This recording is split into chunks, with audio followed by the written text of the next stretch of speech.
My name is Irene Calder. I'm 72 years old. I spent most of my life as a public high school teacher in Santa Barbara, where I taught history for 39 years. I'm also a widow, and for the last decade, I've been living quietly in the same modest apartment I moved into after my husband passed. Nothing much happens in my life these days, or so it may seem. It was a Wednesday morning when the call came. I remember the fluorescent buzz of the cardiologist's waiting room, the soft whir of a ceiling fan above me, the outdated magazines fanned across a coffee table. I had a mint in my palm, one of those white chalky ones they keep in plastic jars. The receptionist had just called out a Mr. Gutierrez, and I was next. That's when my phone rang. I didn't recognize the number, but I answered anyway. "Hi, Mom, it's Sophie." Her voice was tight, practiced. I hadn't heard from her in weeks. "We're leaving tomorrow, by the way," she said. "Oh, and I sold the beach house." The beach house. She said it casually, like she was mentioning a new haircut. No preamble, no explanation. Just that, a $22 million oceanfront estate, sold. I looked up. The receptionist smiled at me, thinking I'd be called next. I smiled back politely and leaned farther into my seat. "You sold the beach house," I repeated slowly. "Yes," she said. "It's a good deal. The market's strong. I got us a great offer. 30% of the money goes to your account, of course. I wouldn't leave you with nothing." I nodded, even though she couldn't see me. Then I said, "But you missed one document." She paused. I could hear her swallow. "What document?" she asked. I let the silence linger long enough for her to feel it, just slightly. "The one that matters," I said. "The one that changes everything." She started to say something, but I told her gently, "We'll talk when you're back." Then I hung up and placed my phone quietly in my lap. If you've ever been dismissed by someone who once looked you in the eye and called you family, you'll understand what happened in that moment.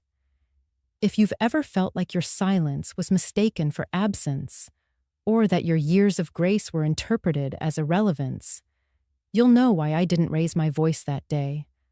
I invite you to stay. Because the story you're about to hear isn't about shouting.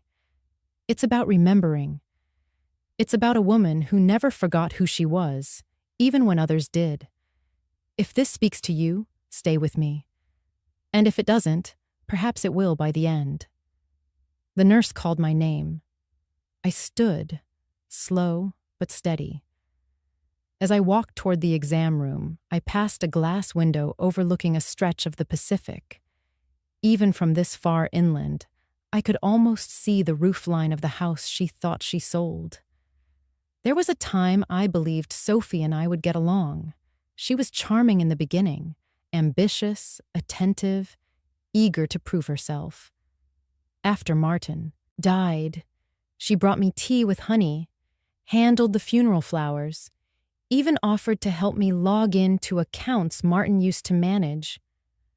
I remember thinking, what a blessing she must be to Noah. But there's a difference between helping someone and assuming control. And there's a fine line between kindness and calculation. I didn't cross that line, but she did. I wasn't supposed to know how she accessed the financial dashboard Martin set up. I wasn't supposed to notice the changes in billing addresses, the subtle rerouting of information. But when you've spent your life reading teenagers' excuses, you learn to spot inconsistencies fast.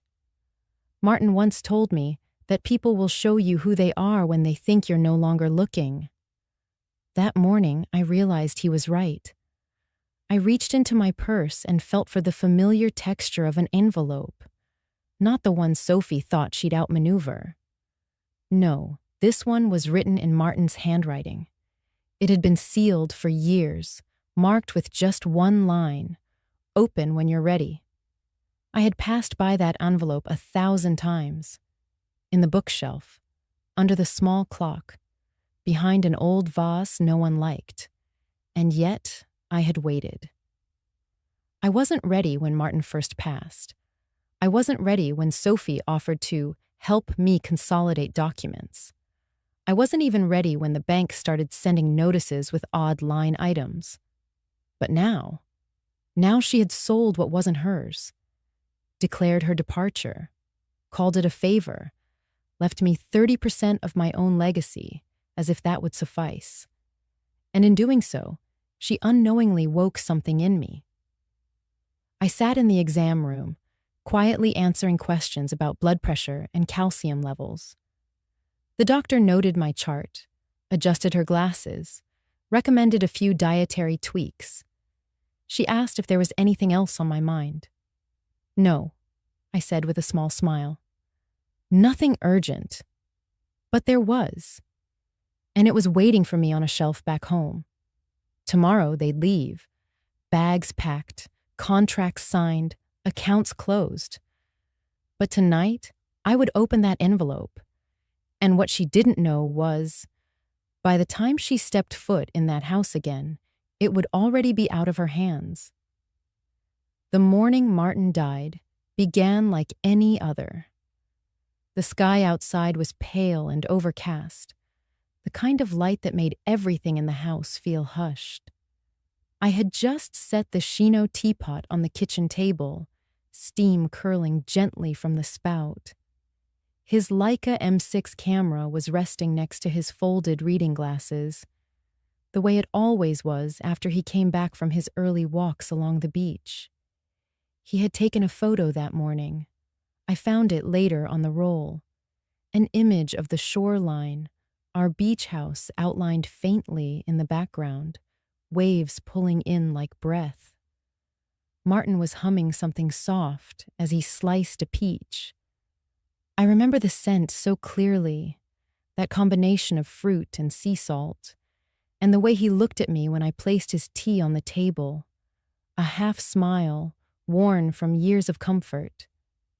Then, just like that, it changed. He dropped the peach. His hands jerked slightly, then stiffened. The chair scraped loudly as he tried to rise. I reached for him, but he collapsed before I could get there. The paramedics arrived quickly. It didn't matter. A heart attack, they said. Massive. He was gone before he hit the floor. They covered him gently. One of them offered me a blanket, though I wasn't cold. I remember looking at his Leica, still on the table, and thinking how strange it was that he wouldn't be picking it up again. The days after blurred.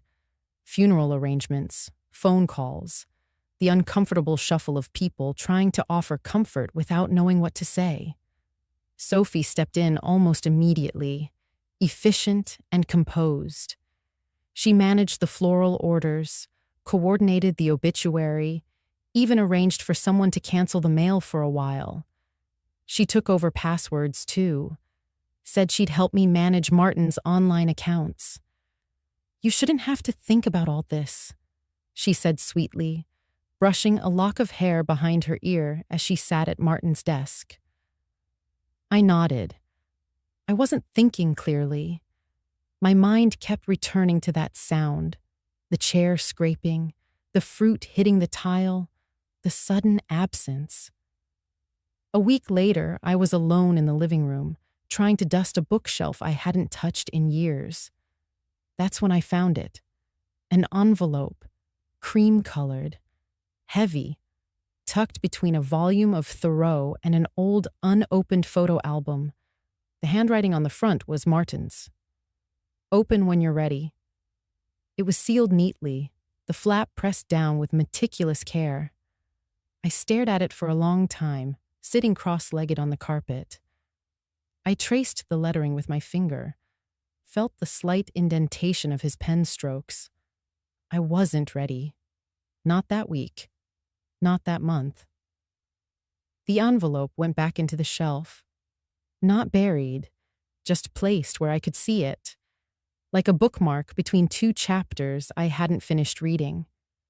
I kept dusting around it, acknowledging it silently each time I passed. Meanwhile, Sophie became more involved. She logged into our household accounts, saying it was best to consolidate everything. I noticed little changes.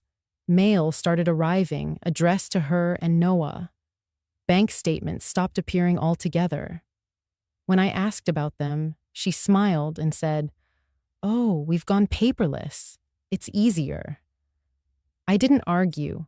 She wasn't rude, not overtly, but there was a shift, a certain possessiveness in how she moved around the beach house, the way she answered questions before I could, how she explained decisions that hadn't been discussed. Noah, for his part, remained quiet. Grief made him retreat, and Sophie filled the space he left behind with plans and polish. A few months after Martin's passing, I walked past the envelope again and paused. My hand hovered over it, but I kept walking. It wasn't fear. It was weight. Some things carry more than just words. They carry timing and meaning. I didn't want to open it until I was sure I could understand what he had left behind. Not just read it, but truly receive it. Years passed. Life settled into a pattern. I moved to my small apartment in town. I taught less, read more, joined a local bridge group. The beach house remained in the family, used by Noah and Sophie more than anyone else. They hosted friends there, posted photos online, talked about it as if it were theirs. And I let them, because I still wasn't ready, until now. Now, with Sophie's call still echoing in my mind, and her words as sharp as the day Martin died, I walked to my bookshelf and pulled down the envelope. The paper was cool to the touch. My fingers didn't tremble this time. I opened it. There, in Martin's familiar hand, was a single letter and a series of legal documents, neatly labeled, signed, and dated. His words began with one line: "I protected what we built, in case those we love forget what it's worth." The letter wasn't long. Martin had never been a man of unnecessary words. His handwriting, firm and deliberate, stretched across thick cream paper.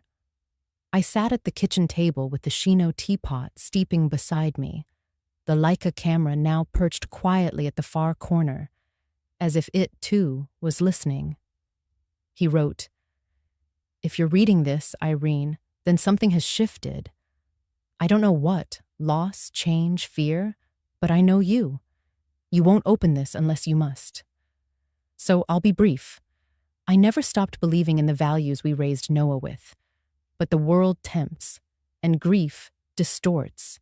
That's why I took precautions. Quietly, legally, respectfully. This is my gift to you: security, clarity, and the right to decide what happens next." I read it twice before I turned to the folder tucked behind the letter. Inside were 5 neatly labeled packets. Each one had its own tab. 1. Martin Pacific Investments, LLC, Ownership Declaration. Filed 5 years prior, it detailed that I, Irene Calder, was the sole legal owner and beneficiary of the company Martin had quietly grown over 2 decades. It had been structured carefully, with layers of protection and silent equity. I was listed as CEO, though I had never stepped foot in an office or signed a check. 2. Assets under management, summary ledger, a list of holdings, typed and highlighted. My fingers slowed when I reached the 3rd line. Malibu Beach property, appraised $22,000. I exhaled. So it was never theirs. It was mine. Further down, Ventura Bell VD Commercial Tower, 18 floors downtown LA condo, 3B2BA Motel, Pismo, Coastal Roadside, 11 units Energy Infrastructure Fund, minority stake, dividends deferred. These weren't just properties. They were pieces of a map Martin had drawn in silence.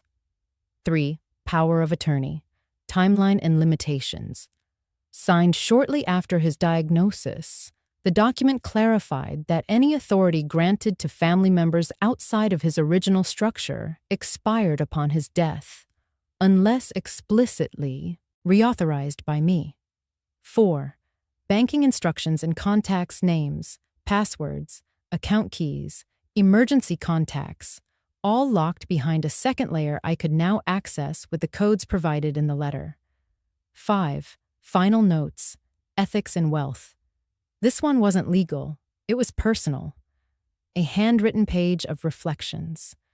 Martin had titled it, On Stewardship. It read more like a journal entry than an instruction. Wealth doesn't change people, it reveals them. If someone mishandles what you entrust, don't retaliate, reframe. Teach by consequence, lead with dignity, and never underestimate the strength of a woman who knows the full story. I sat still for a long time. For years, Sophie had walked through the Malibu house as if it were her inheritance. She'd spoken of our property and our assets, and casually referred to family holdings, as though marriage had rendered signatures irrelevant. I had let her, not because I didn't know, but because I wasn't yet ready to remember. Now I remembered everything. I remembered Martin's eyes when he discussed succession, how often he said, "We plan for character, not just control." I remembered his quiet dinners spent reviewing papers, then tucking them away with care. I remembered the way he always said goodbye at the door, even if he was just walking to the garage, as if time was never guaranteed. Sophie had missed all of that. She'd moved quickly, confidently, assuming my stillness was absence. But she had missed the most important piece of the puzzle, the document she didn't see. I closed the folder and folded the letter back into its envelope. Then I poured myself a cup of tea. The scent of it filled the air again, just as it had the morning he died. Except this time, I wasn't numb. I was aware, grounded, awake. The house she claimed to sell didn't legally belong to her, nor to Noah, nor to any trust she thought she managed. It was owned by Martin Pacific Investments, LLC, and I owned Martin Pacific. The irony was quiet and deep. She had moved money from accounts I legally controlled, signed contracts on properties that were never hers, declared percentages she hadn't earned. And yet, it wasn't rage that I felt. It was something colder, something sharper, a calm resolve. She thought she had handled everything, but she never asked the right question. She never wondered why I had said so little all these years. I gathered the documents, returned them to their folder, and placed them inside the wooden drawer beneath the model ship Martin had carved during our 15th anniversary. The sails were dusted but intact, the hull solid. It still pointed east, toward the open sea. Tomorrow, I would visit someone I hadn't seen in a while. There were decisions to be made, quietly, thoroughly, and without drama. But first, I finished my tea, one sip at a time. The following afternoon, Sophie called again. Her voice was light, casual, as if the conversation from yesterday had never happened. "Just wanted to check in," she said. "Noah and I finalized everything. I'll send over the sale confirmation by the end of the day. The buyer's wiring the funds, and 30% will go straight into your account. We didn't forget you."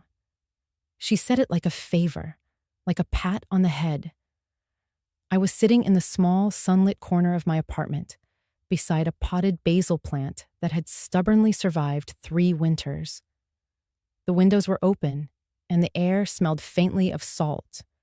From here, I could almost see the coastal curve of Malibu, where the house stood, still standing, still mine. "I see," I replied gently. Sophie went on. "It's a fair split, considering how much we've invested into maintenance. I even waived the agent's bonus. It's all been very efficient." I didn't respond. I was looking at my laptop screen, already logged into the secondary savings account, the one she believed was mine. She had accessed it before, through some subtle maneuvering of digital power of attorney, back when I was too numbed by grief to follow the trail. There it was, a deposit marked partial family disbursement. The amount was modest, considerably less than what 30% of 22 million should be. And even if it were accurate, the gesture was hollow. She was offering me a piece of my own house. I scrolled down. The account showed a series of older entries, small withdrawals over the last few years, labeled under routine family expenses, property upkeep, administrative consulting. Consulting, I thought. A neat word for siphoning. "I hope it feels good to know we didn't leave you out," she added. "I mean, you've always said you don't need much." I smiled, just slightly. "That's true," I said. "I've always been content with less. That's why I wanted to make sure you had a little cushion." A little cushion. She believed she was generous, that this token, this sliver of a sale she had no right to execute, was kindness. I looked down at the folder resting on my lap. The same folder Martin's documents were now organized in, sealed and labeled. Her name wasn't on a single page. "That's thoughtful of you," I said calmly. "Thank you." She paused for half a second, maybe waiting for more, but I had no intention of filling the silence. "Well, we'll be heading out tomorrow morning," she continued. "New chapter, new memories. I'll text you a photo of the new place once we're settled." "Of course. Are you sure you don't want us to pick you up? You're more than welcome to come stay for a while. The new condo has a guest room." She had always offered things I never asked for, and beneath every invitation was a buried condition. I was too quiet, too old-fashioned, too slow to adjust. Her tone always seemed to suggest that including me was a form of benevolence. "No need," I said. "I've got some things to tend to. Here. Suit yourself. But seriously, Mom, I think this worked out pretty well for everyone. Honestly, I'm proud of how we handled it." We. I ended the call soon after. No sharp words, no raised voice, just the click of disconnection. Then I turned my chair and looked again at the model ship on my shelf, its wooden sails catching the last of the afternoon light. It hadn't moved in years, but it faced forward, always forward. Sophie believed she had orchestrated something smooth and complete. She had sold what she didn't own, gifted back a fraction, and expected gratitude in return. I didn't feel anger. I felt clarity.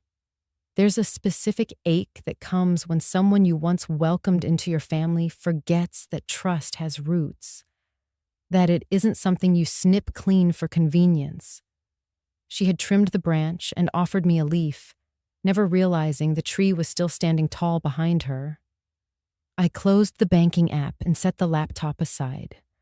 There would be no confrontation, no announcements, just careful steps, measured and lawful. She had handed me her map. Now it was my turn to show her where it had always led. The bell above the door chimed softly as I stepped into Dev Patel's law office, the same small office where Martin and I had signed our will years ago, back when we still thought we had time. Nothing had changed since then. The same dark oak trim, the faint smell of leather and lemon oil, the ticking clock on the far wall, 1 second behind. Dev rose from behind his desk when he saw me. "Irene," he said, offering a firm handshake. "It's been too long."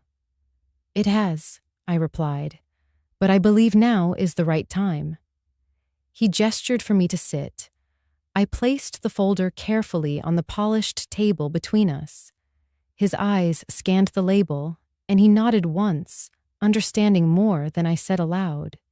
He opened it slowly, examining each document with the quiet, practiced focus of someone who had spent his life separating truth from assumption. I sat back and watched the way his brow furrowed slightly with each turn of the page. He didn't speak for a while. Finally, he looked up. "So she sold the beach house," he said. "Or thinks she did." "She signed with confidence," I said, "but not with permission." Dev tapped the edge of the ownership declaration.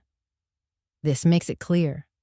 The property belongs to Martin Pacific, and you, as sole owner, hold final authority." "She never asked who actually owned it," I said. "She assumed." He nodded again. "And the proceeds?" "She transferred 30% to my secondary account. Less than she claimed, of course." "Of course," he echoed. He leaned forward, hands clasped. "You have every right to press charges, Irene. Fraudulent sale of property, unauthorized access to financial accounts, misuse of a voided power of attorney. We can make this loud if you choose." I shook my head slowly. No courts, no noise, just justice. He tilted his head. "Then you'd prefer a direct reclamation, quiet title claim, cease and desist order to the buyer, asset freeze through corporate channels. I can manage all of it discreetly. And her name doesn't need to appear anywhere," I said. "I want the actions to speak louder than the paperwork." Dev smiled faintly, still teaching through consequences. It's what Martin believed in. He pulled a fresh notepad from his drawer. "We'll start by alerting the escrow office. The transaction hasn't finalized yet. If we intervene now, we can reverse the transfer before it clears." "She won't expect that." "No," he said, scribbling something down. "She won't. And will ensure the buyer is protected. They've likely acted in good faith." I nodded. They deserve to know what they almost stepped into. "Once the beach house is secured, we'll move to flag any other assets she's touched. Ventura Tower, downtown condo, motel rights. Everything held under Martin Pacific's name will be locked down. I want it airtight. It will be." He paused, his eyes resting on mine. "And what about Sophie?" I looked past him to the window behind his desk. Outside, the clouds were pulling back, letting in strips of early light. The city was still waking up, but I felt as if my day had already found its direction. "She needs to feel the floor give out just enough," I said. "Not to punish her, but to remind her." Dev nodded. "Then we'll proceed accordingly." I handed him the envelope with the bank account details, the codes Martin had provided, the transfer logs that Sophie likely didn't know I'd retrieved. "There's one more thing," I said. "I'd like all future actions regarding Martin Pacific to be routed through you, quietly, with no trace back to me unless absolutely necessary." He accepted the documents, his expression unreadable but steady. "I understand." As I stood to leave, he followed me to the door. Before I stepped out, he placed a hand gently on my shoulder. "I know this wasn't easy." "No," I said, "but it's right." Back outside, the air was warmer than I expected. I didn't head home right away. Instead, I walked 3 blocks down to a small cafe Martin used to love. They had changed the chairs and repainted the trim, but the scent of espresso and burnt sugar still lingered the same. I ordered a single cup of tea. No milk, no honey. At a table by the window, I sat alone and opened my notebook. On the first page, I wrote a single line. "Justice doesn't knock. It waits. Then it walks in like it owns the place." The check came. I paid in cash. From the outside, I looked like any other widow living modestly in Santa Barbara. My apartment was a simple second-floor walk-up, beige walls, narrow stairwell, one view of the back alley and another of the neighbor's oleander hedge. I hung my own laundry. I used coupons at the grocery store. I wore cardigans with worn elbows and shoes that had outlasted 3 Christmases. People assumed they understood me because I made no effort to correct them. Linda Park, my neighbor down the hall, was one of the kind ones. She often brought over extra persimmons from her garden, asked how my joints were holding up, invited me to church functions I always politely declined. She called me dear, and sometimes left soup on my doorstep in recycled jars. I never told her what I used to own, or what I still did. That morning, Linda caught me at the mailbox. "You doing okay, Irene? You seem quieter than usual." "I'm all right," I said, smiling softly. "Just tending to a few old things. You let me know if you need anything. You know I'm right down the hall." I nodded, and she walked off humming something cheerful. I returned to my apartment, locked the door behind me, and crossed to the desk in the corner. A small green light blinked on my laptop, an encrypted message from Dev. I clicked it open. Beach house title restoration complete. Escrow reversed. Buyer withdrawn voluntarily. Grateful for discretion. Official ownership re-recorded under Martin Pacific confirmed. Next steps. Freeze Ventura listing. Begin documentation sweep. There was also an attachment, a photo of the beach house taken the day before. Empty, quiet. Sunlight stretched across the front deck, casting long shadows from the white railing. No moving trucks, no farewell party, just a property that had quietly slipped back into the hands it never left. I exhaled, long and deep. She thought it was hers. She thought she had managed the deal, walked away clean, secured her exit with enough leftover funds to start fresh. But the house never left me. It had been protected by Martin's foresight and now retrieved by a paper trail she didn't know existed. I set the laptop aside and poured myself a cup of tea.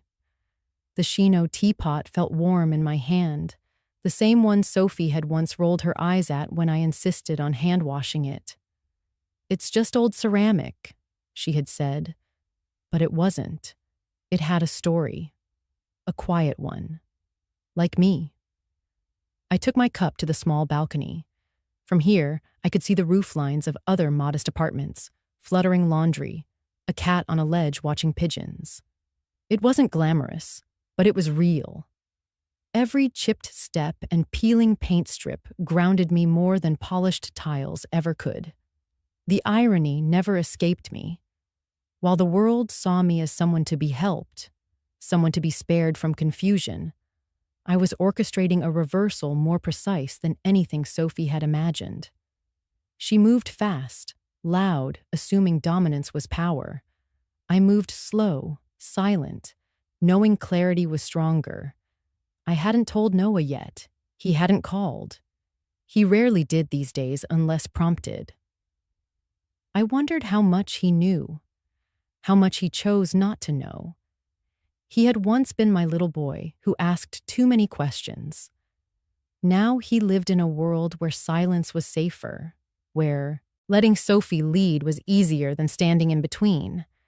But I wasn't angry with him, not yet. The phone buzzed. A short text from Dev. Buyer requested statement of appreciation for graceful exit. I told them, sometimes integrity looks like walking away. I smiled. That sounded like something Martin would have said. I finished my tea. The cup warmed both hands. A breeze swept across the balcony, brushing a strand of hair across my cheek. I didn't move it right away. Instead, I let it rest there, just for a moment. Soft, unbothered. They believed they had won. But the truth was already rewriting itself behind the scenes. I wasn't erasing anyone. I wasn't punishing. I was simply restoring balance. And if Sophie and Noah noticed that things began to slip, documents out of reach, access changing, listings vanishing, perhaps they would ask questions. Perhaps not. I wouldn't rush the answer. Let the silence speak first. Let the truth unfold without explanation. Justice, after all, doesn't shout. It waits. It watches. And then, when the moment is right, it reclaims what was never lost. The morning after Martin's funeral, the house was too quiet. The rooms, still heavy with lilies and condolences, held the kind of silence that made even breath feel intrusive. I sat alone at the kitchen table, my hands wrapped around a mug of tea I couldn't taste. My eyes stung from sleep, not from lack of it, but from how shallow it had become. That was when Sophie slid a stack of papers toward me. "You shouldn't have to deal with all this right now," she said gently. "These will just make things easier for all of us." I remember blinking slowly, unsure of what I was even looking at. The text swam. Some pages were typed, others notarized. I recognized Martin's name on a few, but none of the words settled into meaning. Sophie had a pen in her hand before I could form a full question. "It's just formalities," she added. "Medical proxies, asset access, standard stuff. Noah's already reviewed it. We'll take care of things for you, okay?" She wasn't pushy. She was polished. Her voice was warm, her posture sympathetic. It felt more like a performance than a conversation. Still, I signed. Not because I understood, but because I trusted, and because my fingers couldn't stop shaking. I signed the papers that day with the same hands that had closed Martin's eyes. I signed while the scent of his favorite soap still lingered in the air. I signed because the part of me that usually read every line was drowned beneath grief. It wasn't until weeks later that I realized what I had done. Dev sat across from me now in his office. The pages spread out again between us, but this time I could read them. And I did. Every word. "This clause here," he said, tapping gently, "granted her access to liquid accounts, yes, but it was meant to expire immediately upon Martin's death." "I never renewed it," I said quietly. "You didn't have to. You never had full capacity to begin with. That morning, she used your vulnerability as a signature." I didn't answer right away. My eyes were on a particular line, vehicle power of sale authorization. At the time, I hadn't even noticed it. But now, staring at it again, I saw the fine print clearly. She hadn't just accessed bank accounts. She'd sold the Mustang, Martin's 1968 Fastback, the one he rebuilt with his own hands, the one he drove the night we celebrated our 30th anniversary, when we parked near the Overlook, and he told me he still felt lucky. "It's already gone," I said. Dev paused, then reached into his folder. Not quite. He slid a photo across the desk, a grainy security still of a parking garage in Long Beach. There it was, our car, parked and untouched. The buyer had backed out after a VIN check triggered a legal notice from Martin Pacific. "She tried to sell it through a personal sale," he said, "filed under her name using the expired POA. We intervened in time. It's being held in impound until the title's cleared again. We can reclaim it." I closed my eyes. "She used my grief," I whispered. She put a pen in my hand and waited for tears to blur the ink. "You're not the first," he said gently, "but you're the first to trace it all the way back." I nodded, slowly. "I signed with tears," I said, "not with trust." Dev didn't speak for a while. He just started filing the documents away, methodical and calm. "We'll file a revocation notice with retroactive language. anything she's done with that POA past the date of death is null. The beach house was just the start. What about the car? We can bring it home, he said. In your name, where it belongs. Outside, the city noise carried faintly through the walls. Car horns, snippets of conversation, footsteps against pavement. But inside, all I could hear was Martin's voice from years ago. Never sign in sorrow, Rini. Sign only when you've remembered who you are. I opened my eyes and stood. I want it all documented, clearly, cleanly. And I don't want her to know until everything is already done. Dev nodded once. Consider it done. As I stepped back into the hallway, my reflection caught briefly in the glass of the framed photograph near the elevator. An old black and white image of downtown Santa Barbara in the 1940s. I looked older than the buildings now, but something about that made me feel steady. I left the building and began walking home. The day was bright, the wind calm. Somewhere down the coast, the Mustang was waiting. Not in some showroom, not in the hands of a stranger, but in a warehouse holding its breath.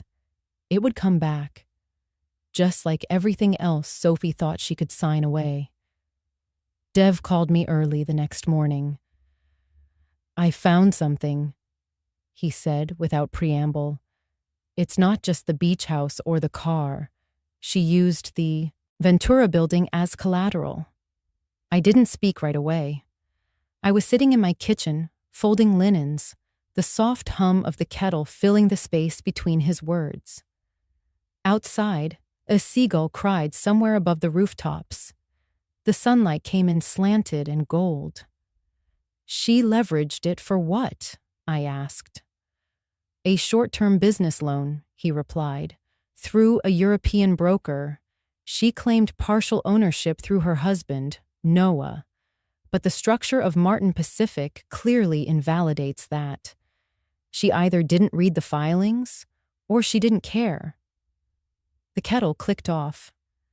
I poured the water over dried jasmine and let the scent rise before answering. She was always ambitious, I said, but I didn't think she'd risk this much. She thought it was hers, Dev said. She moved like someone with confidence. She likely believed no one would check her signature. And the loan? Delinquent, he replied. The broker has issued intent to repossess unless verified ownership documents are submitted within the month. It was flagged because Sophie failed to disclose the full deed chain. That's how it came to my attention. I stood and walked to the window. Across the street, a for-lease sign on the corner bakery waved slowly in the breeze. The paper had curled at the corners, fluttering with that sad persistence of things no longer wanted. I remembered Ventura, the afternoon sun warming the steel railings, the way Martin had looked over the 12th floor and said, "This will outlive us." He didn't mean just the building. What happens if I submit proof? I asked. The broker walks away, Dev said. The loan collapses. But it's better if we don't just stop her. We log everything. Full report. Digital trail. Document her decisions. Not for vengeance, for truth. Show the picture, I said. Exactly. I set the teacup down and walked to my shelf, where the folder waited.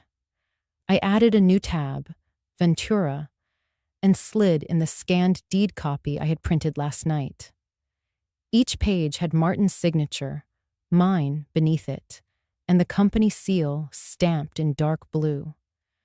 I could see her moves now like a web, each thread designed to hold something in place: money, control, image. She had stitched her name onto properties, tapped accounts she didn't understand, moved paperwork like chess pieces, but she never checked the board. She used Noah's name again? I asked. Yes, Dev said. She filed a joint claim. But his signature doesn't match the original registration. So she either forged it or convinced him. We'll find out. I closed the folder and looked at the ship model resting above it. The sails had been slightly tilted by the open window, pointing inland instead of out. I adjusted them gently. She thinks this is just about the money, I said. But she's leasing out her piece. Dev was quiet for a moment. You want me to move forward? Yes, I said. Secure Ventura. Notify the broker, file the block, and record it all. And Sophie? She'll feel it soon enough. After we ended the call, I sat for a long time. I tried to remember the last time she and I had spoken without some transaction beneath the surface. Maybe 2 years ago when she brought over a birthday cake and asked about Martin's favorite music. She had laughed then, sincere and unguarded, but it faded quickly. The next time we spoke, it was about utility bills. Sophie was clever. She could be kind when it suited her, but she mistook kindness as currency, something to spend and earn back. She never understood that trust isn't bought. It's noticed. And once it's gone, silence grows in its place. The wind outside picked up. The for lease sign tore from its post and skittered across the street, tumbling like a dry leaf. I watched it go without feeling anything. Back at the table, I opened the file and added a final note in careful handwriting. When peace is pawned, recovery begins with truth. The web she'd woven was unraveling, one strand at a time, not through fury, but through facts. She wouldn't see it coming. That wasn't the point. The point was, it had already begun. The office was quiet, except for the soft hiss of the document printer and the rhythmic tick of the antique clock on the wall. Dev sat across from me, glasses low on his nose, reviewing the final forms line by line. It's all here, he said. Corporation letterhead, chain of title, proof of unauthorized occupancy, date-stamped transfers, and the request for physical repossession. He turned the final page toward me and set down a black ink pen. All it needs is your signature. I reached forward, steady now, more than I had been in years. Beside me on the table sat a small model ship, Martin's favorite. A detail Dev had remembered and placed here without a word.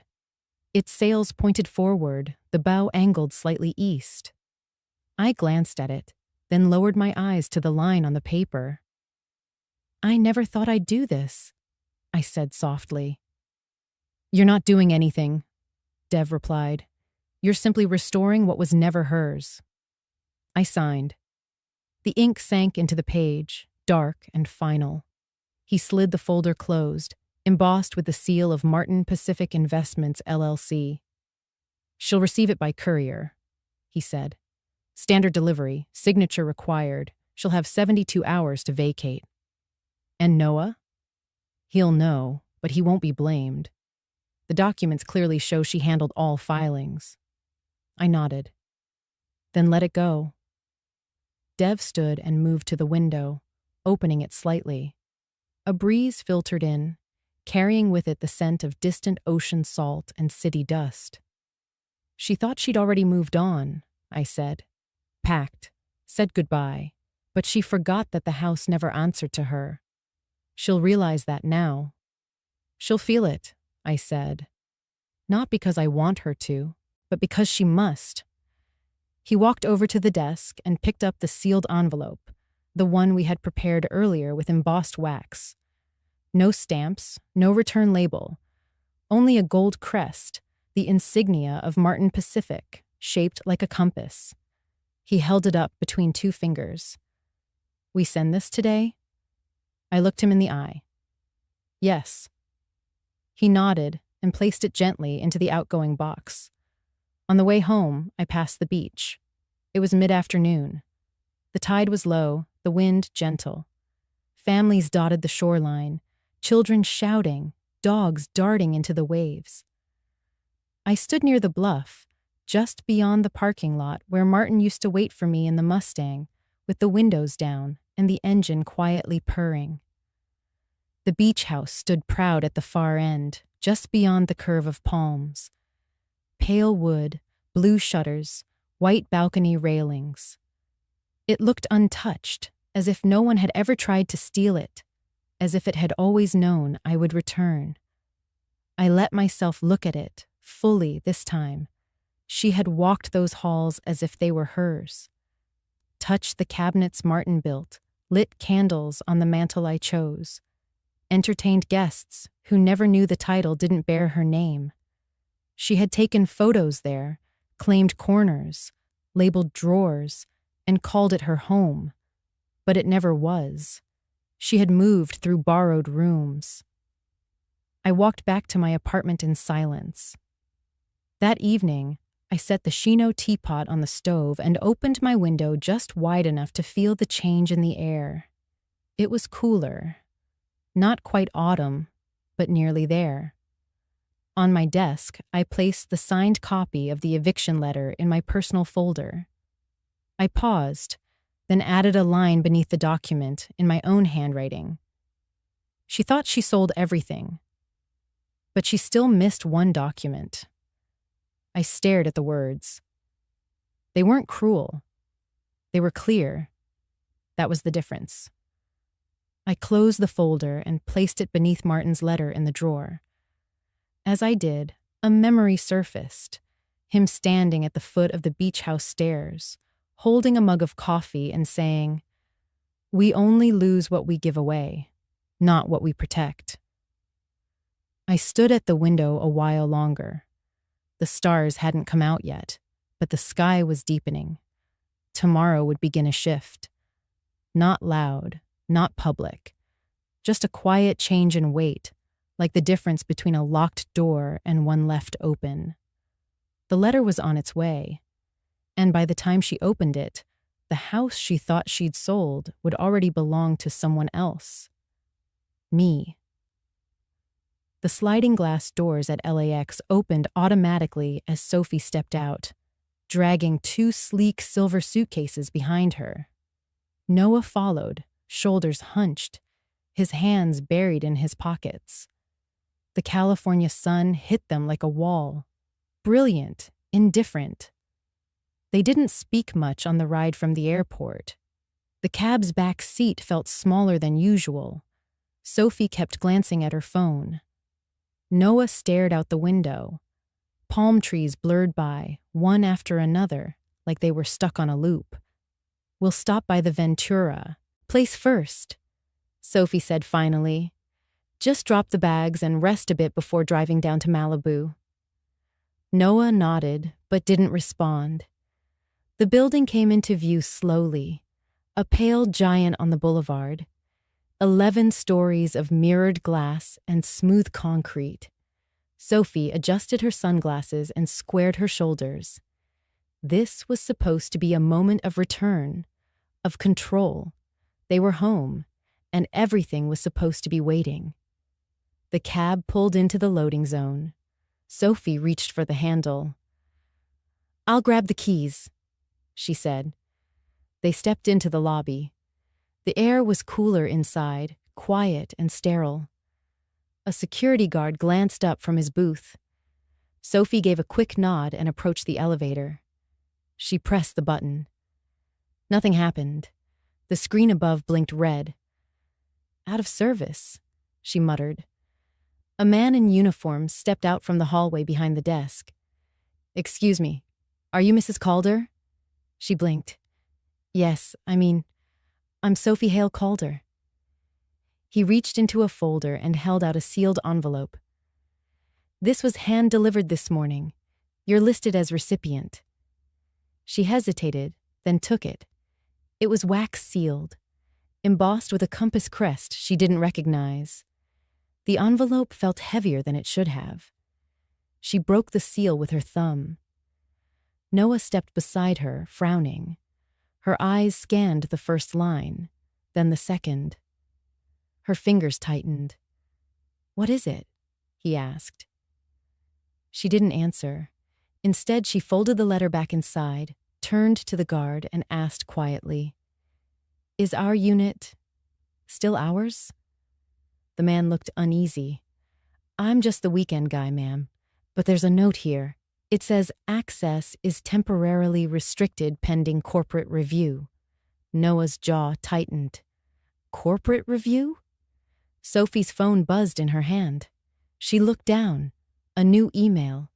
From an address she didn't know. Subject line: Notice of unauthorized use of corporate assets. Martin Pacific Investments, LLC. She blinked hard, suddenly aware of the weight in her chest. Her fingers scrolled instinctively. Legal language, contract reversals, revoked power of attorney, title transfers. The very foundation under her feet began to shift. Noah stepped back toward the elevator, now dark and unresponsive. They didn't say anything. There wasn't much to say. Minutes later, the cab was called again. They rode in silence down Pacific Coast Highway, the ocean glittering beside them, each wave rising like a reminder. The Malibu house sat still when they arrived, as if it had been waiting, not for them, but for something else. Sophie walked up the front steps, keys in hand. The door didn't open. She tried again. Nothing. A small envelope was taped to the inside glass. She recognized the seal now. The same compass, the same weight. She peeled it free and opened it slowly. By order of Martin Pacific Investments, LLC, any unauthorized use or representation of ownership is hereby terminated, effective immediately.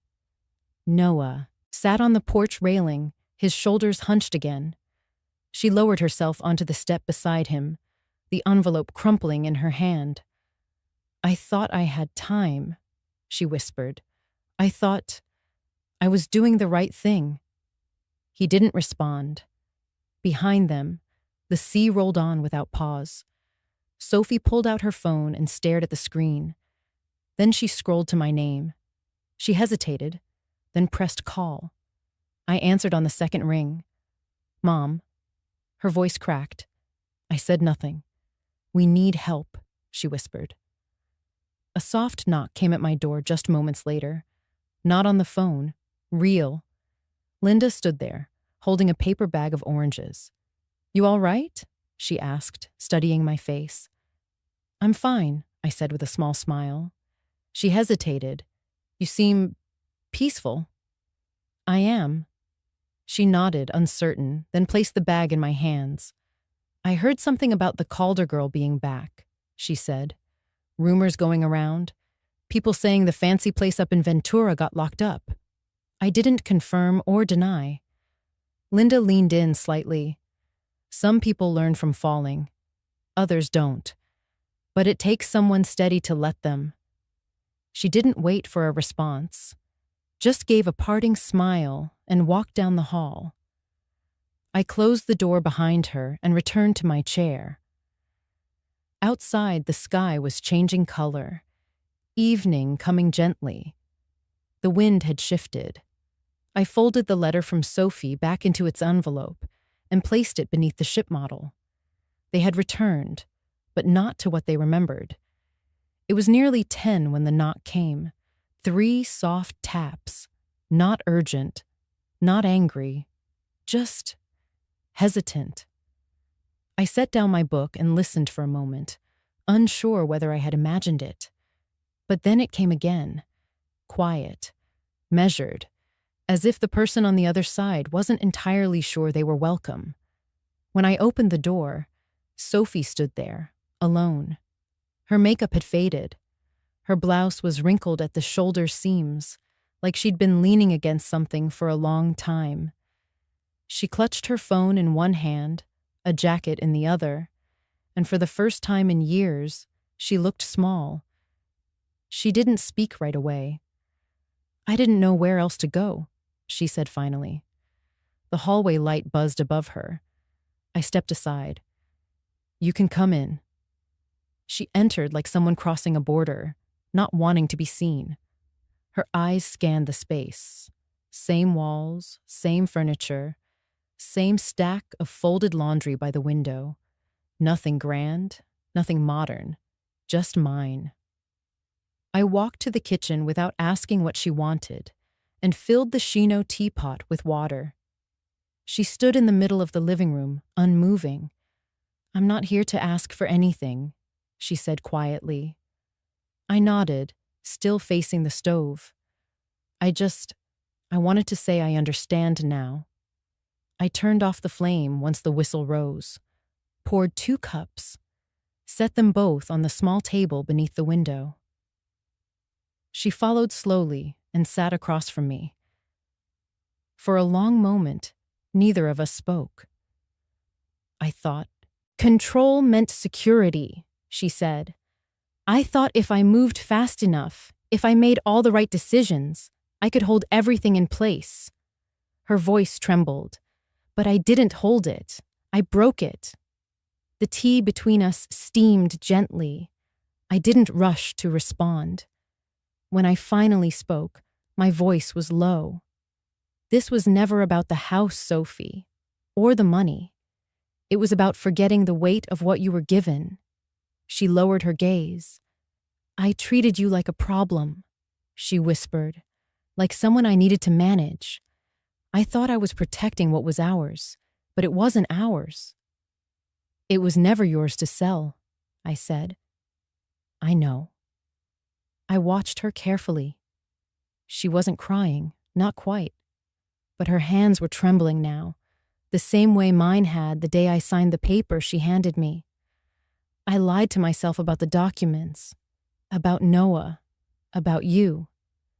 I reached for my cup and took a sip. "You didn't lie," I said. "You forgot to ask." She looked up at me. "I don't expect forgiveness."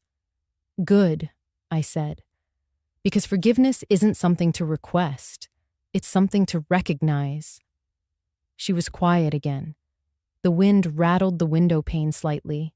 After a while, I stood and crossed to the cabinet. I opened a small drawer and pulled out a linen napkin. Folded inside was a single brass key. I placed it in front of her. Her breath caught. "This is for the beach house?" she asked. I nodded. But I thought, "It's still mine," I said. "And it's still standing. But I never said you couldn't be part of it." Her hands hovered over the key but didn't touch it. "I'm not sure I deserve it," she whispered. "Then don't take it yet," I said, "but keep it in front of you." We sat in silence again. When she finally reached for the tea, her fingers steadied around the cup. "I'm not leaving tomorrow," she said. "I don't have a plan. I'm staying here for now, if that's all right." "You're not staying here," I said gently, "but you're not leaving either." She understood. She placed the key back down, slid it slightly toward me, then stood. "Thank you," she said, "for opening the door." I walked with her to the entryway. As she stepped into the hall, I placed a hand on her shoulder.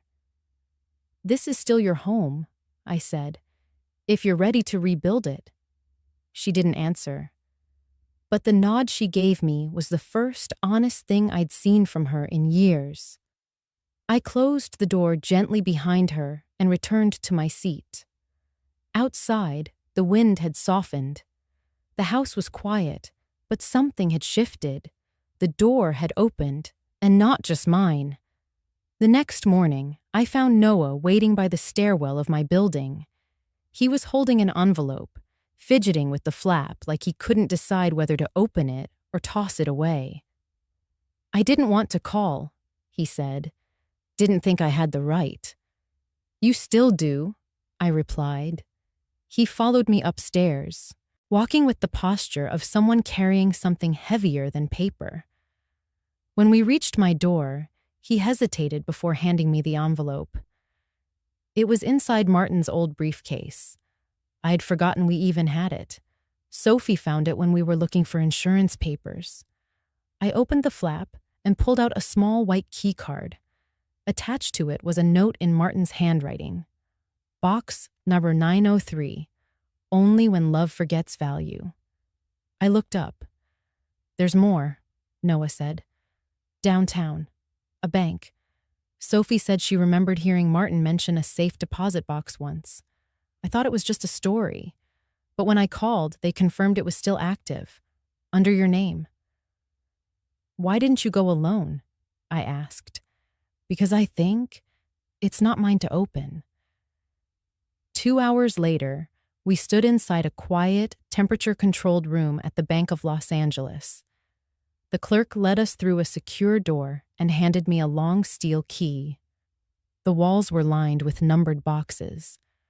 Noah stepped back as I approached the one labeled 903. The key turned smoothly. Inside was a velvet pouch, a sealed letter, and a small jewelry box wrapped in linen. I removed each item carefully and placed them on the table. I opened the jewelry box first. Inside were pieces I hadn't seen in decades. My wedding ring set, a brooch shaped like a dove, a locket Martin had given me when Noah was born. Each piece shimmered softly, untouched by time. Noah stared, his mouth half open. You kept these here? No, I said quietly. He did. The velvet pouch held a flash drive and a printed ledger, itemized holdings, private notes, and a list of trust beneficiaries under Martin Pacific.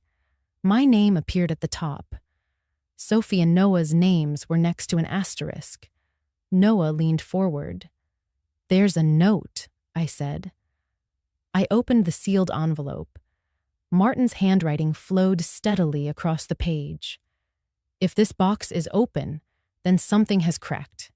I created this not to test, but to teach. Love without values becomes sentiment. Sentiment without structure collapses.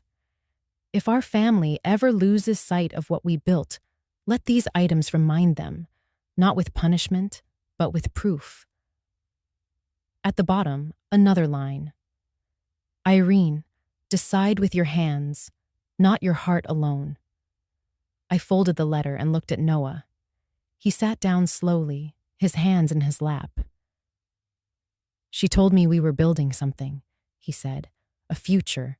She said consolidating the accounts was just temporary, that the properties would always stay in the family. And you believed her? He nodded. I wanted to. I didn't speak for a while. The silence of that vault settled deep into the bones. When I finally broke it, my voice was calm. We can sell the jewelry if you'd like, Noah said, attempting to lighten the moment. Put it toward damages. I looked at him steadily. Some debts aren't paid with stones. He blinked. Then how? With sweat. His eyes widened, but he didn't protest. I'm not asking you to fix what she did, I said. But I am asking you to understand it, to not look away. He nodded slowly. I will. We returned the jewelry to the box, placed the ledger into my bag, and locked the compartment again. When we stepped back out into the sunlight, Sophie was waiting on the curb, arms folded, face unreadable. She looked at the bag in my hand, but she didn't ask what was inside. I found a job listing, she said. Evening shifts, janitorial, not glamorous. I said nothing. I'm applying today, she added. And after that, I'll show up, not to me, but to herself. I turned to Noah. Go with her, I said. This next part, you do together. He nodded. As they walked away side by side, I took one last look at the envelope Martin had written all those years ago. The handwriting had faded just slightly, but the words remained sharp. Only when love forgets value. Now, at last, they remembered. Back at my apartment, the phone rang. It was Dev. The bank's requesting identity confirmation on the Ventura property. They've given us 7 days, no extensions. He didn't need to ask if I was ready. I already had the file open on my desk. The sun was barely up when Sophie stepped off the bus. The industrial district still wore its shadows, the sidewalks damp from a street sweeper that had passed an hour earlier. Her shoes, once chosen for casual brunches, weren't made for concrete at 5 in the morning, but she didn't flinch. She walked toward the squat brick building with peeling gray paint and a small handwritten sign that read, Safe Harbor, Maintenance and Facility Services. Inside, fluorescent lights hummed. The air smelled like lemon disinfectant and metal lockers. A clipboard waited at the front desk. She signed her name with a slow breath and clipped on the temporary badge. Someone called her name. Elena Morales, the woman said, extending a gloved hand. Shift lead. You're with me. Sophie followed her down a hallway lined with supply closets and mop buckets. Elena moved briskly, every step practiced, every turn tight. You ever cleaned a medical floor before? Elena asked. Sophie shook her head. I worked in operations, real estate transactions. That'll help you scrub a baseboard. It wasn't cruel, just honest. They started with the floors, then the bathrooms, then the patient rooms that had been cleared out for weekend maintenance. Sophie knelt, scrubbed, rinsed, and dried. She didn't complain. By the 3rd hour, her back ached. By the 5th, she was soaked through from the shoulders down. At lunch, Elena handed her a sandwich without asking and sat beside her on the back steps, overlooking a strip of gravel and a faded mural. There are 2 kinds of people who clean floors, she said between bites. The ones rising and the ones hiding. Sophie looked up, startled. I want to rise, she said softly. Elena nodded once and finished her sandwich. The week unfolded like that. Mornings began in darkness. Sophie arrived early, stayed late, learned how to change out cleaning solution without splashing her skin, how to strip wax from tile, how to nod politely when people avoided eye contact as she pushed her cart through the halls. At night, she rode the bus home with aching legs and fingers raw from gloves. Her phone filled with unread texts, most from old acquaintances still unaware of her unraveling. She didn't answer any of them. Back at my apartment, I watched her quietly from a distance. Noah kept me updated. Short texts, mostly. One evening, he sent a photo of Sophie asleep at the table, face buried in a folder of job applications, highlighters scattered like fallen soldiers. I didn't reply, but I saved the picture. A few days later, Sophie appeared at my door, shoulders stooped, uniform creased. She didn't ask to come in, just held out a folded receipt. I sold the locket, she said. I looked at her, then the slip. It wasn't for much, but it had clearly gone towards something already. Perhaps a deposit, perhaps a debt. Did it hurt? I asked. Yes, she said. Then it meant something. She nodded and walked away without waiting for approval. That night, I sat by the window and opened Martin's last note again. I read it slowly. Teach by consequence. Lead with dignity. He had left tools, but he trusted me to choose when to use them. 7 days passed. Dev confirmed the Ventura documents were filed, notarized, and processed. The building was secure. Title confirmed. No further challenges. I went to the beach house the next afternoon. The sky was cloudless. The front door opened smoothly beneath my hand. I stepped inside and let the silence settle around me. Everything was intact. The faint scent of cedar and sea lingered. I walked through each room slowly, touched the doorknobs, adjusted the curtain in the front hall, sat at the long oak table where Martin used to sort papers with a cup of tea beside him. Then I placed a manila folder at the center of the table. Inside, a list of repairs needed, a timeline for transition, a printed registration form labeled Safe Harbor Volunteer Program with Sophie's name highlighted in yellow no ribbon. No praise, just clarity. Some lessons didn't need to be explained. They needed to be earned. Dev's office was darker than usual when I arrived. The afternoon sun had already shifted behind the buildings, casting the windows in long strips of shadow. He was standing by the filing cabinet, a thick folder in his hands. "I've finished tracing everything," he said as he gestured for me to sit. "It's all here." He opened the folder and spread out the contents: contracts, notary logs, financial statements, scanned ID cards. His desk became a timeline of someone else's ambition. "She didn't just overreach," he said quietly. "She manipulated Noah's trust. There's one form here, a lending agreement with a European brokerage. It required spousal co-signature. She signed for him."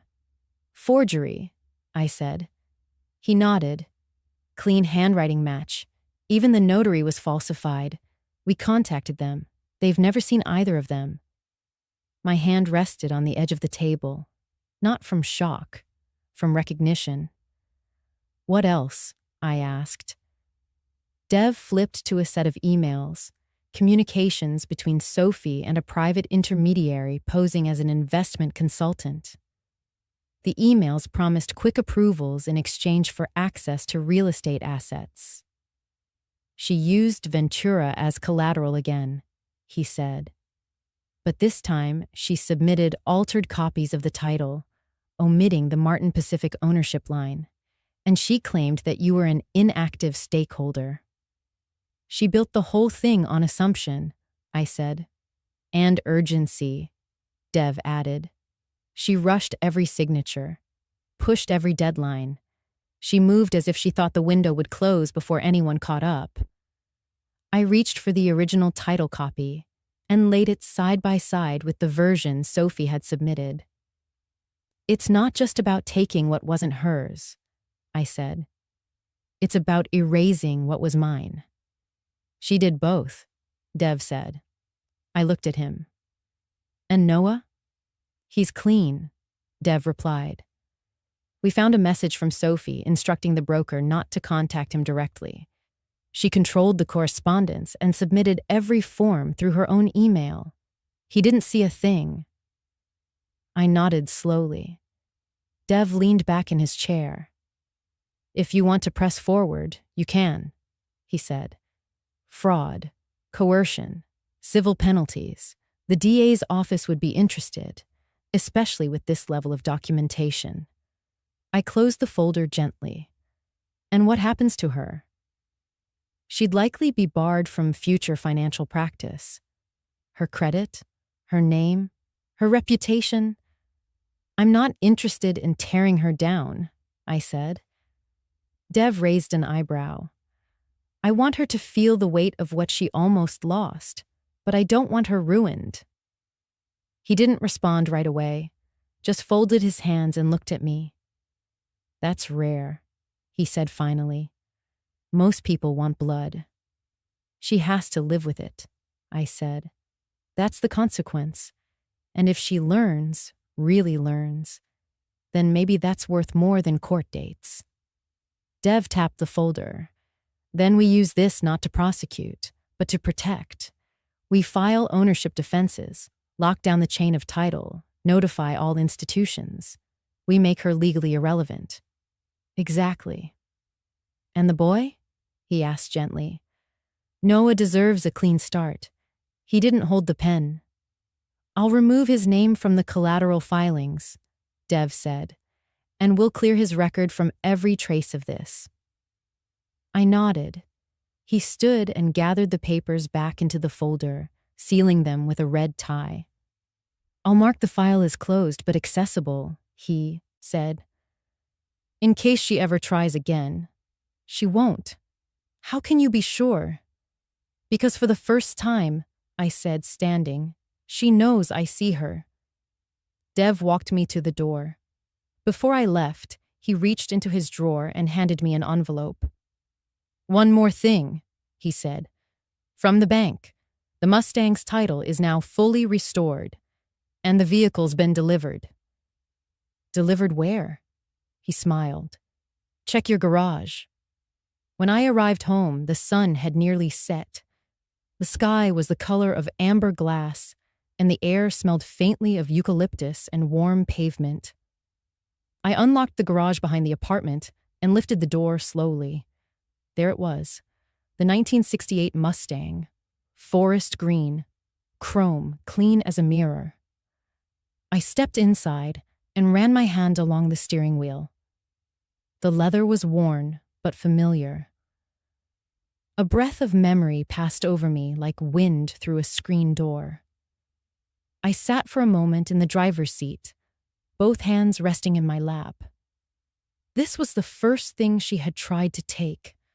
Now it was the first thing I reclaimed.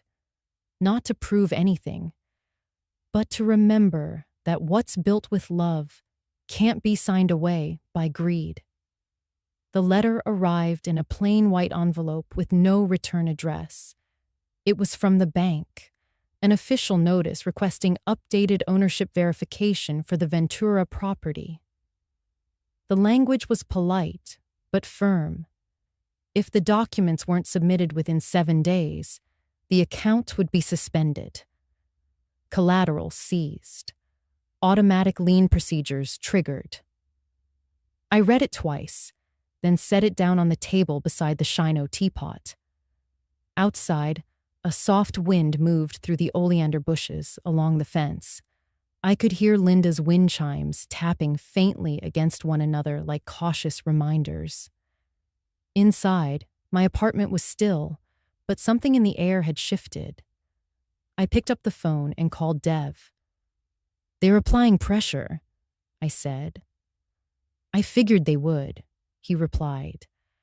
"They're hoping there's confusion on your end, that you'll miss the deadline and they'll have an excuse to move forward. They won't get it." "No, they won't," he said. "We already have everything prepared. I just need you to approve the notarization schedule.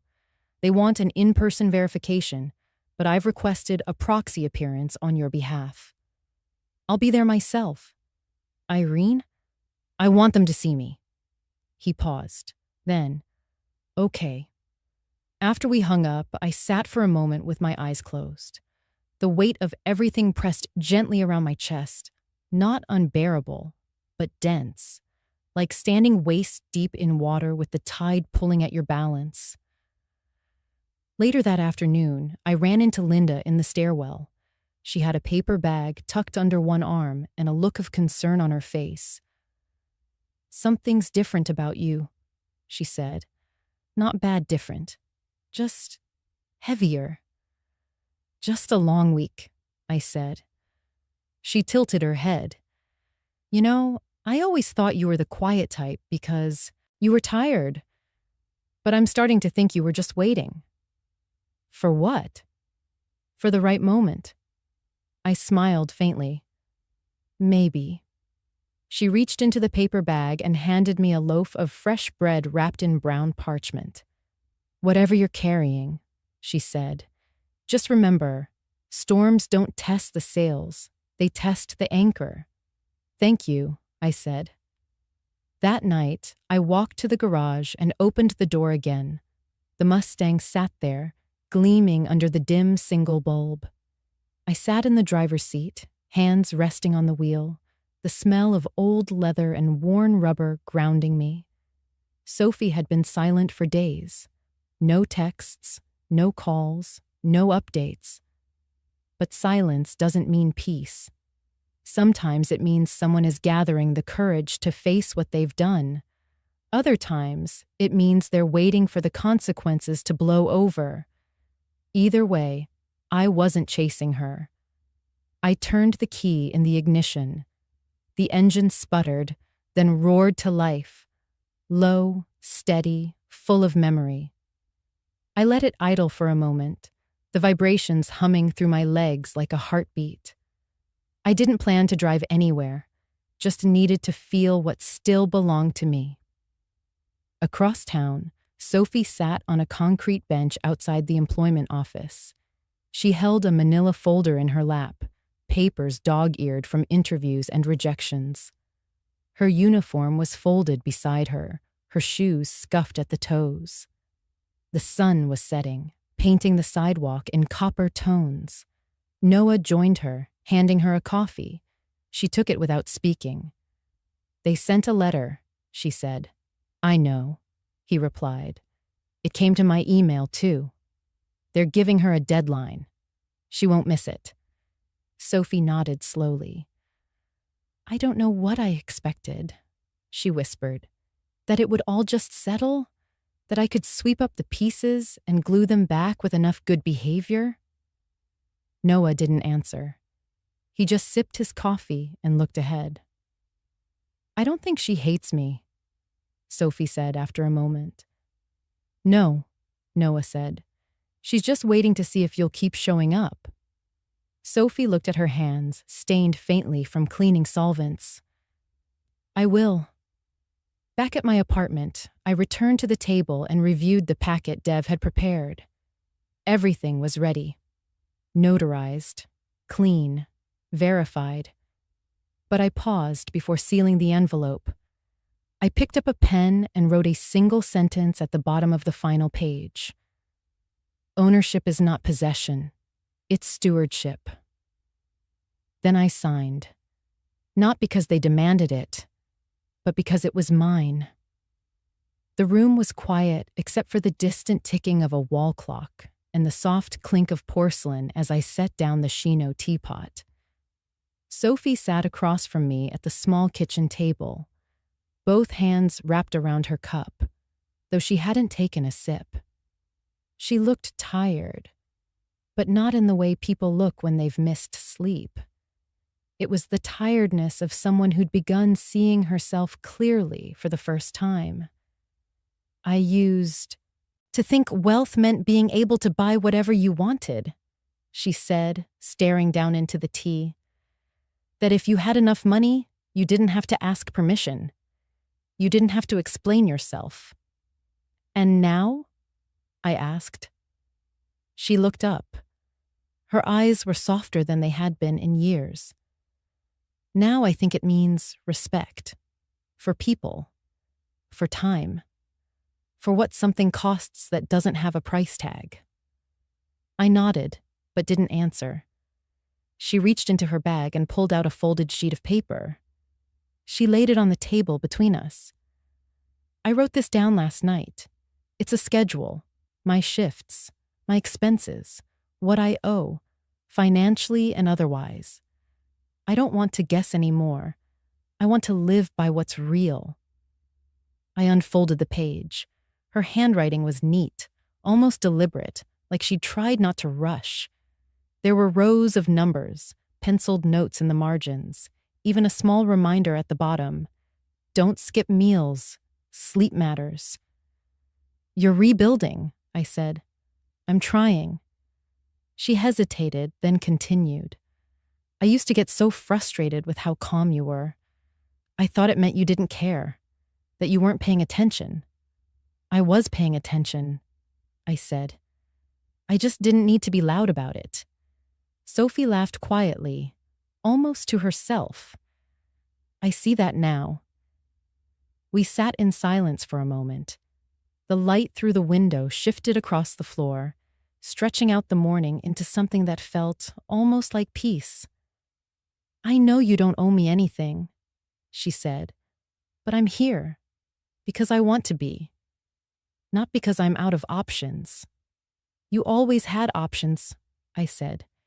"You just didn't like them when they came with humility." She didn't argue.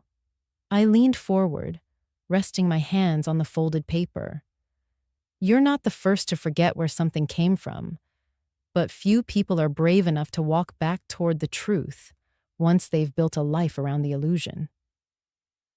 I don't want to be that person anymore." I watched her for a long moment. Then, slowly, I reached into the drawer beside me and pulled out the brass key to the beach house. This time, I didn't place it in front of her. I held it in my hand. When you walked into that house, I said, you treated it like a trophy, a place to show off, decorate, impress. She nodded. I did. When I walked into it, I said, it was a promise. One Martin and I made to ourselves, to build something that didn't just last, but meant something. I see the difference now, she said. I looked at her. Then what will you do tomorrow? She didn't pause. I'll go to work, she said. Clean floors, clock out, come home, keep building. Not because you have to? No, she said, because I want to, because it's mine. There it was. The shift, not in tone or posture or expression, but in understanding. I set the key on the table. She didn't reach for it. She just looked at it and nodded once, as if she knew it didn't mean possession. It meant responsibility. You can stay at the guest room in Ventura until you're ready, I said. I'll learn that too, she replied. I smiled, just faintly. We finished our tea in quiet, not tense, not uncertain, just quiet. Before she left, she turned at the doorway. Thank you for not giving up on me. I didn't have to, I said. You did that on your own. When the door closed behind her, I returned to the table and glanced at the paper she'd left.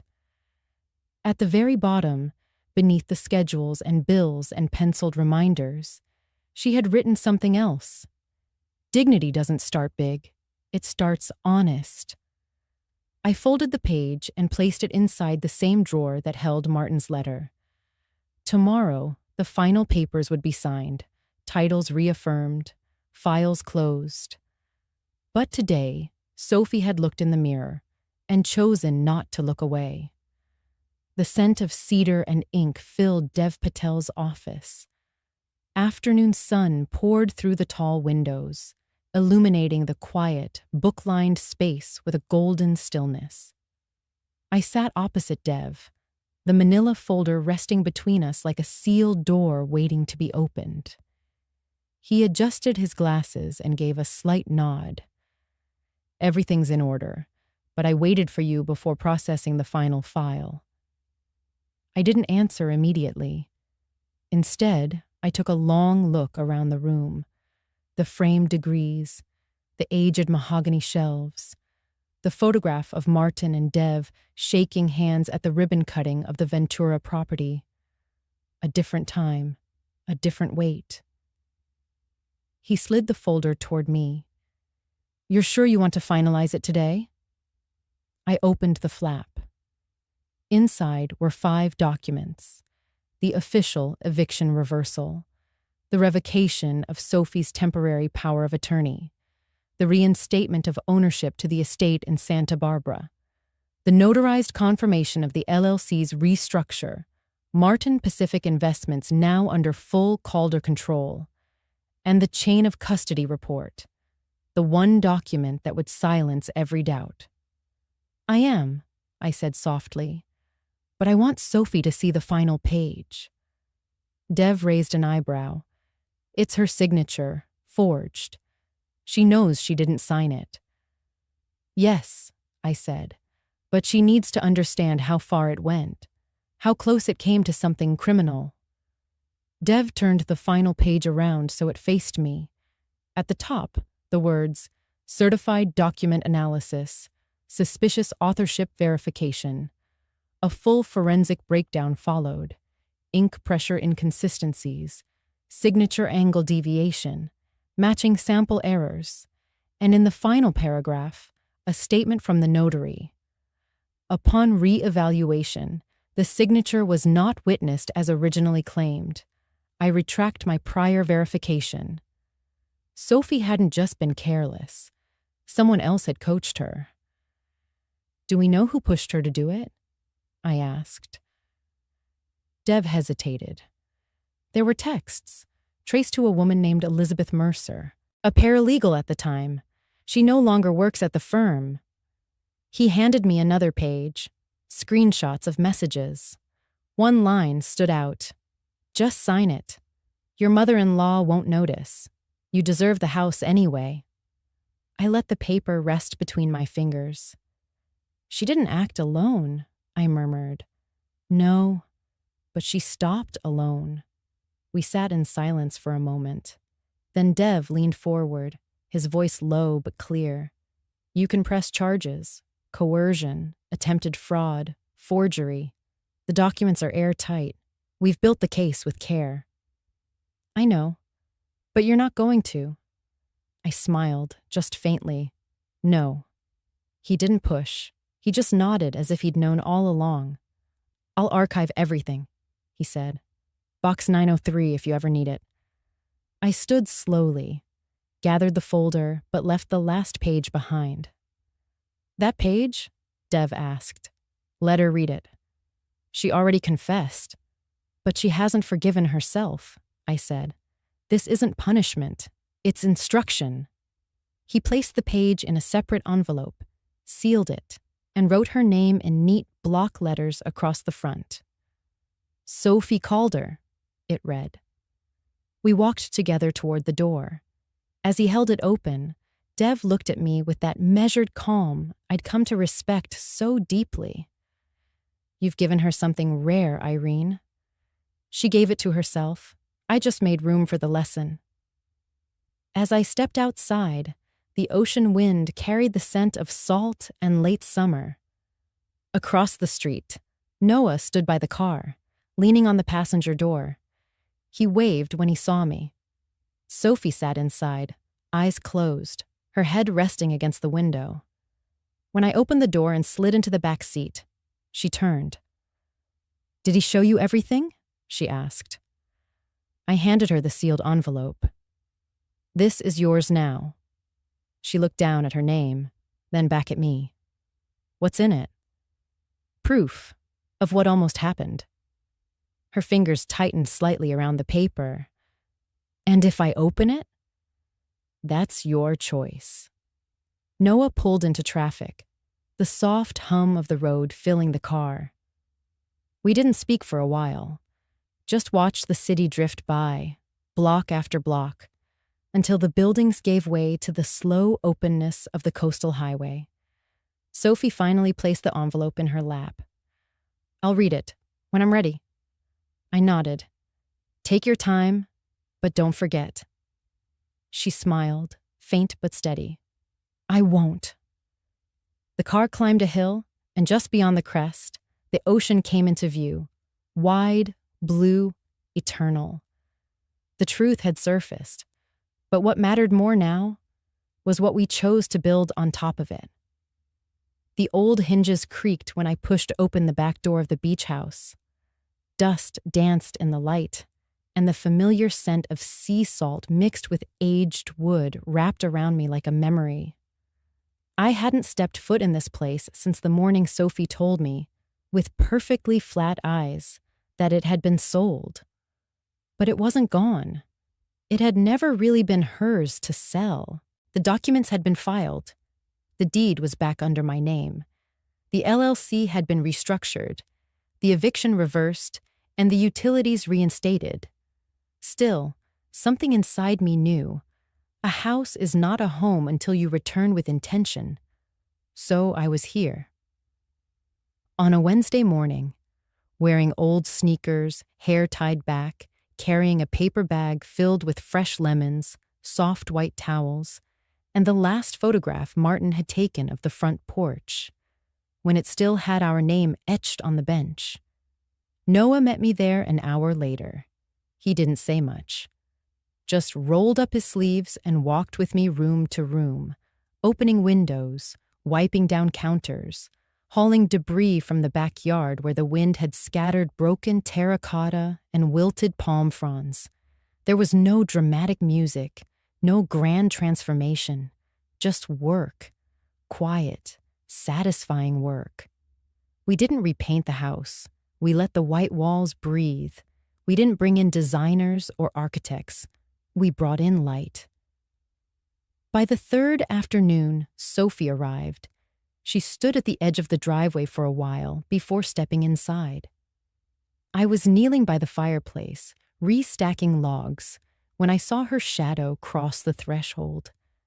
She wore a gray cotton shirt and old jeans. Her hair was tied back. No jewelry, no phone in hand.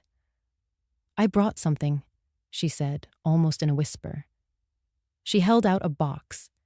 Inside were the pawned wedding rings, Martin's old fountain pen, and the title to the Mustang. "I found the dealer," she said. "Bought it back." I took the pen and turned it slowly in my fingers. The gold nib had a slight bend. Martin had pressed too hard when signing our first lease.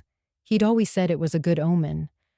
Noah appeared behind her, holding a bucket of lemons. Sophie glanced around the room.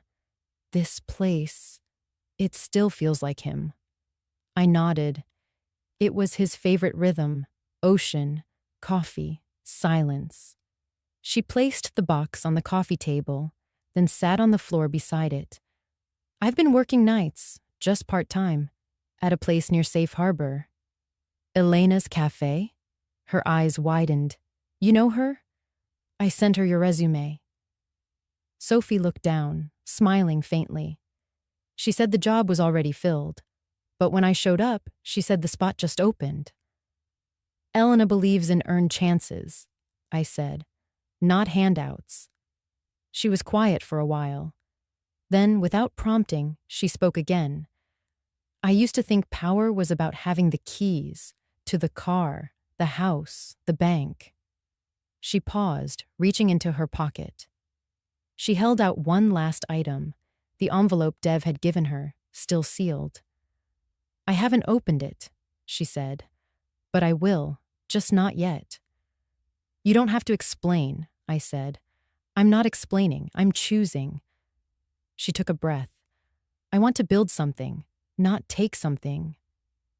We sat in silence for several moments.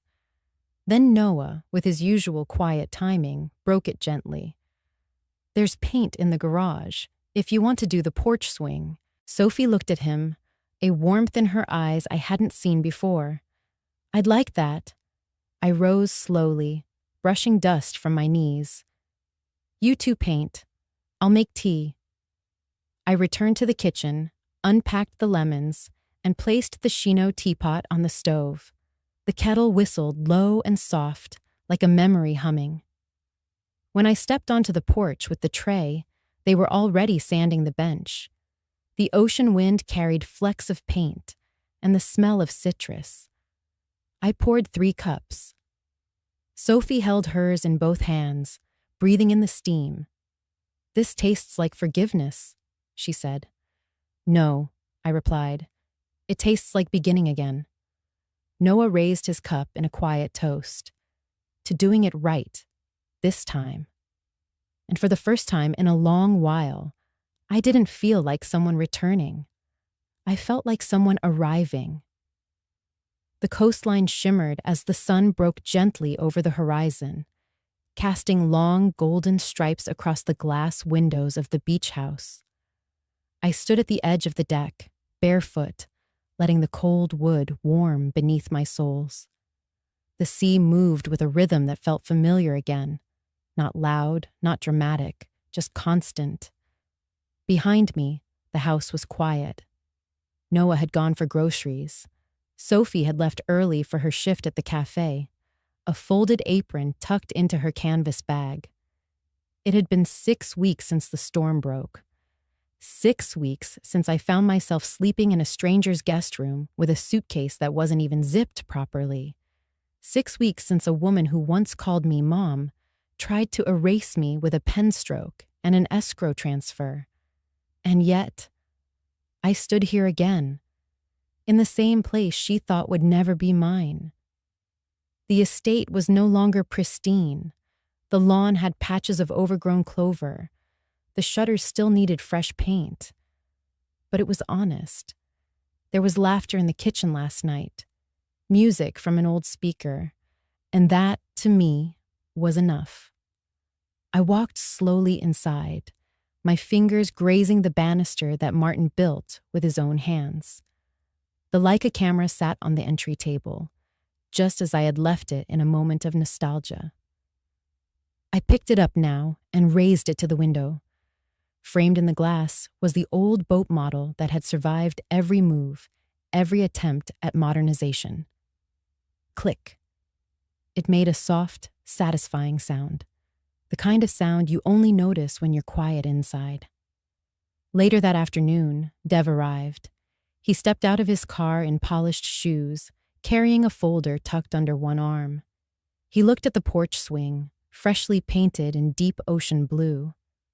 "Looks different," he said. "Feels different," I replied. We sat at the patio table, and he slid the folder toward me. "Final copy," he said.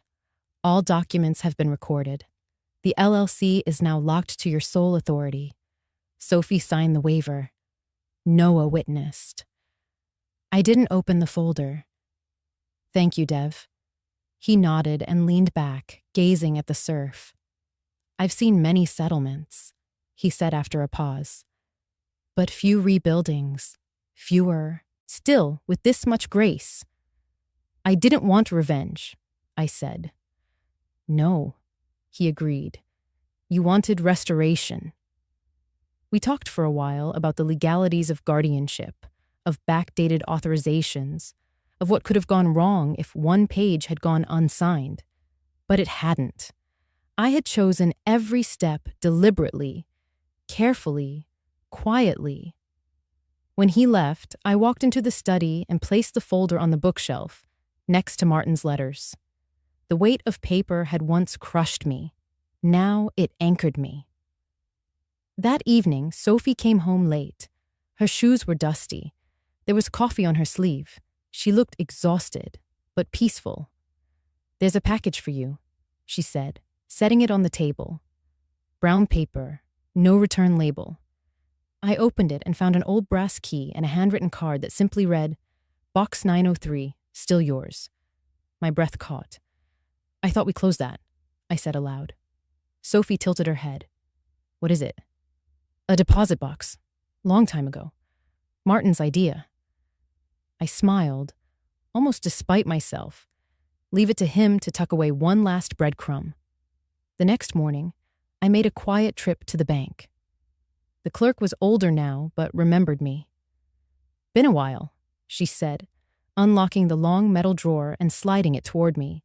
Inside, there was only one item, a carved wooden nameplate. "Safe Harbor," it read. Beneath, in smaller lettering, Est 1979, Calder family. I closed the box gently.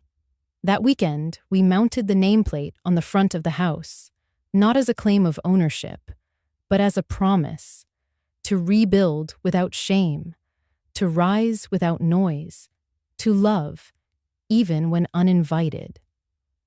Later that night, I sat on the porch and watched the stars rise over Carbon Beach, and for the first time in months, my hands were still.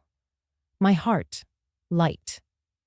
Somewhere inside, I could hear Martin say, "Told you the sea always returns what matters."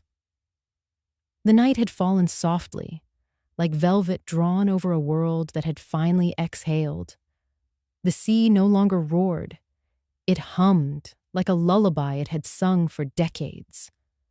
I stood at the edge of the deck wrapped in Martin's old navy cardigan, now faded at the cuffs, its scent still faintly of cedarwood and salt.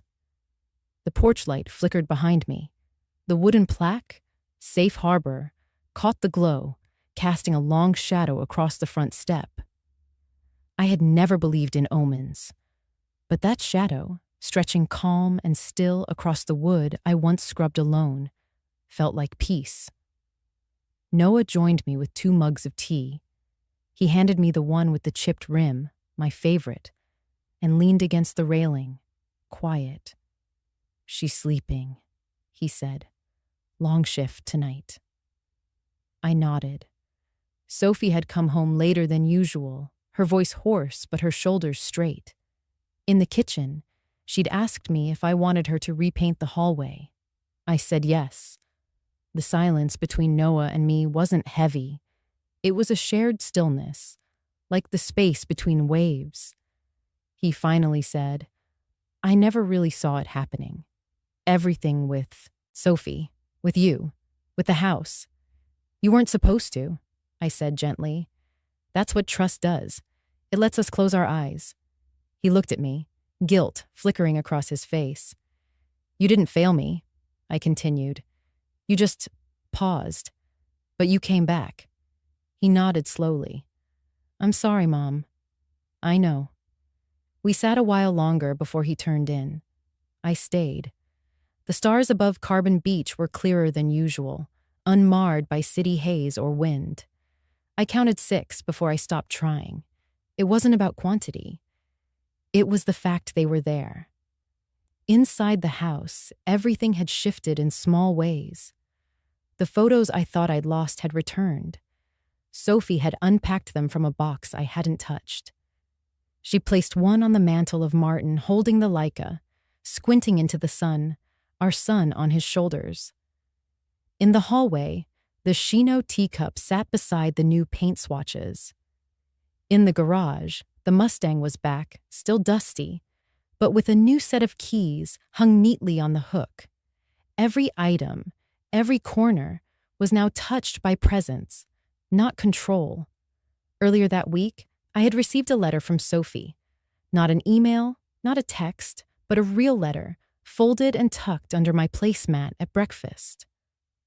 Irene, what I did was not a mistake.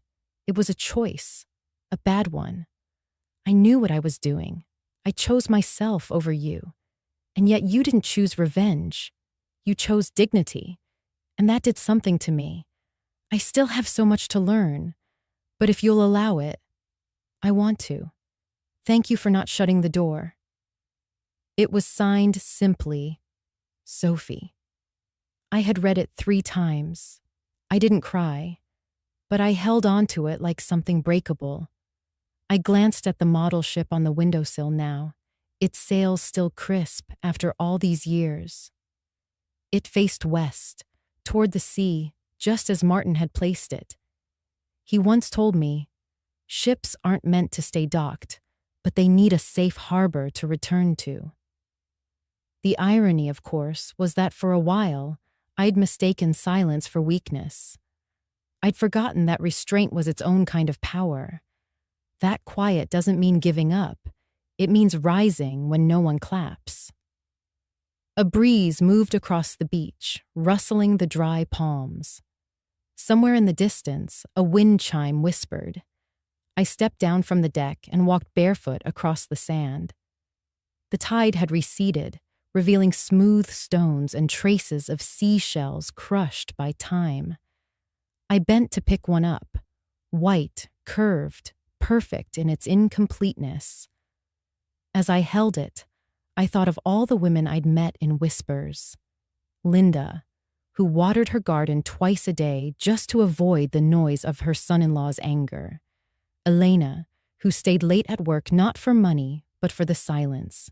And now, Sophie, who was learning that power could be quiet and still reshape the world. Back on the deck, I sat in the old rocking chair Martin had built. The stars above Carbon Beach blinked without demand, without show. If someone were watching me now, they might say nothing had changed.